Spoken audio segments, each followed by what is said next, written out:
આજે તો રસોઈમાં બનાવવાની હતી અડદની દાળ, એટલે મેં અડદની દાળ પણ લઈ લીધી હતી અને ગેસ ઉપર મૂક્યું હતું પાણી ગરમ કરવા. પાણી ગરમ કરવા મૂકીને પછી મારે દાળ ધોવાની હતી, એટલે સરસ ચોખ્ખું પાણી લઈ લીધું અને સરસ 2-3 વાર સરસ ચોખ્ખા પાણી દાળ ધોઈને દાળ મૂકવાની હતી બાફવા, એટલે મેં મૂકી દીધી દાળ બાફવા.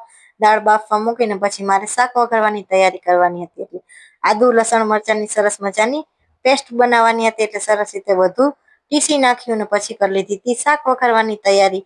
એ તો સરસ મજાની દાળ પણ બફાઈને થઈ ગઈ હતી તૈયાર, અને મેં શાક પકવાની પણ બધી તૈયારી કરી લીધી હતી. લીલી ડુંગળી બધું સુધારી લીધું, ટમેટું, મીઠો લીમડો, લીલું લસણ, આદુ લસણ મરચાંની પેસ્ટ પણ બનાવી લીધી હતી અને અહીંયા મૂક્યું તો તેલ ગરમ કરવા. તેલ ગરમ થઈ ગયું એટલે લીલું લસણ ને બધું નાખી દીધું અને પછી ડુંગળી ટમેટું નાખીને સરસ રીતે સાતડીને પછી સરસ મજાનો વઘાર કરી નાખ્યો અને પછી ઉપરથી નાખી દીધી હતી દાળ ઉકળવા રાખીને. પછી મેં લઈ લીધી હતી આંબા હળદર, છે મને બહુ જ ભાવે.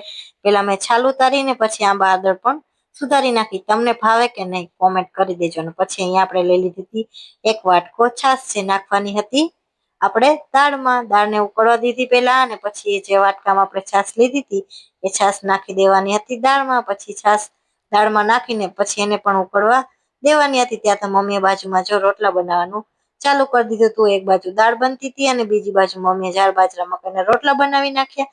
ત્યાં તો સરસ મજાની દાળ પણ બનીને થઈ ગઈ હતી તૈયાર. કેવી બની છે કોમેન્ટ કરી દેજો. વિડીયો ગમે તો લાઈક કરી દેજો, ચેનલને કરી દેજો સબસ્ક્રાઈબ.